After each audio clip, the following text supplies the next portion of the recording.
یا رسول اللہ ایسا کیسے ممکن ہے؟ یا رسول اللہ ایسا کیسے ممکن ہے کہ جائے تو قبر میں؟ اب تو اس کے اعمال کا سلسلہ بند ہو گیا نا، رجسٹر بند ہو گیا ہے نا. اب کیا؟ اب کچھ کر نہیں سکتا، نماز پڑھ نہیں سکتا، حسن عمل کر نہیں سکتا. داخل ہوئی گنہگار، ہم فیصلہ کرتے ہیں نا مر گیا حرام موت مرا. ہاں سنے کیوں حرام؟ کیوں شریک ہونا چاہیے اس کے جنازے میں؟ گنہگار اگر بندہ ہے تو کیوں شریک ہونا چاہیے؟ ہے نا. حضرت موسیٰ نے پوچھا تھا نا، اے اللہ جب تجھے نیکوکار پکارتا ہے، جب گنہگار پکارتا ہے تو کیسے جواب دیتا ہے نا؟ اللہ نے فرمایا سنو، جب مجھے کوئی نیک بندہ پکارتا ہے تو میں اسے کہتا ہوں لبیک یا عبدی، لیکن جب کوئی گنہگار بندہ مجھے پکارتا ہے تو میں اسے 2 مرتبہ کہتا ہوں لبیک یا عبدی، لبیک یا عبدی. ہاں ہاں میرے بندے میں حاضر ہوں، ہاں ہاں میرے بندے میں غفور الرحیم ہوں، میں ارحم الراحمین ہوں. جناب موسیٰ حیران و پریشان، تیرا نیک بندہ پکارے، تجھ سے کنیکشن ہے اس کا، معاملہ سمجھ میں آتا ہے. لیکن جب گنہگار پکارے، تیرا نافرمان پکارے تو دوہرا جواب دیتا. جبکہ معاملہ الٹ ہونا چاہیے. تو میرا رب جناب موسیٰ سے کہتا ہے اے موسیٰ میرا نیکوکار پکارتا ہے، وہ جان رہا ہے کہ میں ارحم الراحمین ہوں، وہ جان رہا ہے کہ میں ستار و غفار ہوں، لیکن میرا بندہ مجھے آج اس لیے پکار رہا ہے کہ ساری دنیا کے دروازے اس پر بند ہو گئے ہیں. آج اگر اس کی جواب پر میں بھی لبیک نہ کہوں گا تو کہاں جائے گا میرا بندہ؟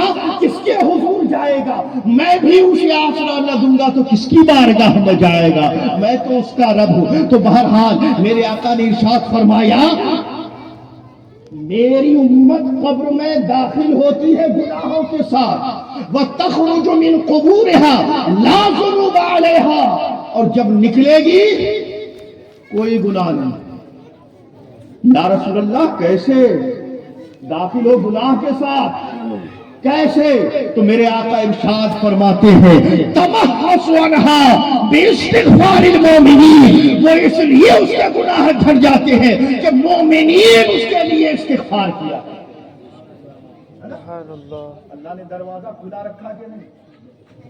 ہمارا رجسٹر بند ہوا ہے، مگر اس نے حکم دے دیا صبح قیامت تک آنے والے مسلمانوں کے لیے کہ سنو، جب بھی دعا مانگو، اگر اپنے لیے دعا مانگو ربنا اغفر لنا، مولا مجھے بخش دے، تو جو مومن ہوتا ہے نا وہ یہیں تک خاموش نہیں ہوتا ہے. جو مومن ہوتا ہے وہ کہتا ہے ربنا اغفر لنا ولاخواننا الذین سبقونا. جو بندہ مومن ہوتا اس کی پہچان یہ ہے کہ وہ صرف اپنے تلک محدود نہیں رہتا، جب بھی ہاتھ اٹھاتا ہے میری بارگاہ میں یہی کہتا ہے باری تعالیٰ مجھے بخش دے، باری تعالیٰ مجھے بخش، اور میرے ساتھ ساتھ میرے بھائیوں کو بھی بخش دے، میرے ساتھ ساتھ میرے بھائیوں کو بھی بخش دے. اور اتنے ہی پر بس نہیں کرتا بلکہ کہا کرتا وَلِإِخْوَانِنَا الَّذِينَ سَبَقُونَا وَلَا تَجْعَلْ فِي قُلُوبِنَا غِلًّا لِلَّذِينَ آمَنُوا. قرآن ہے، قرآن ہے نا. اور کیا کہتا ہے مومن؟ باری تعالیٰ مجھے بخش دے، محدود نہیں ہوتا. باری تعالیٰ ہمارے بھائیوں کو بھی بخش، جو ایمان والے ہیں ہمارے بھائیوں کو بھی بخش، اور ان کے تئیں ہمارے دل میں کوئی میل باقی نہ رہے. ان کے تئیں ہمارے دل میں کوئی میل باقی نہ رکھ، ہمارا سینہ ان کے تعلق سے پاک کر دے. گویا جب مومن ہوگا، مومن کی پہچان ہے یہ 3 صفات قرآن نے بیان کی. کیا؟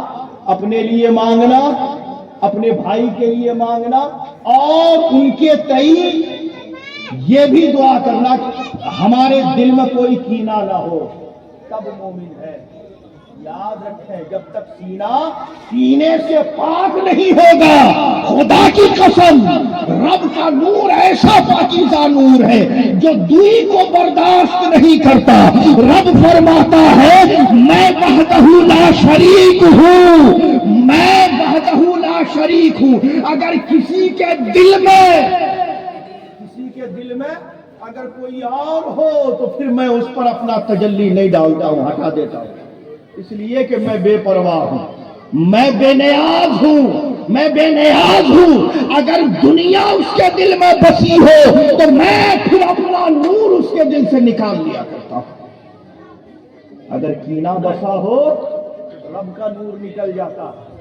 اگر دل میں دنیا بسی ہو تو رب کا نور دل سے نکل جاتا ہے. اگر دنیا میں کوئی اور گھر بنا لے تو پھر رب کا, اللہ و رسول کا نور اس دل میں نہیں بن سکتا. اگر ہم چاہتے ہیں کہ اللہ و رسول کی محبت کا چراغ دل میں روشن ہو تو سب سے پہلے ہمارے سینے کو کینوں سے پاک کرنا ہے نا. اللہ تبارک و تعالیٰ کے حضور دعا ہے کہ رب کریم ہم سب کو, ہمارا سینہ, ہم سب کا سینہ کینوں سے پاک فرمائے. وما علینا الا البلاغ. آئیے کھڑے ہو کر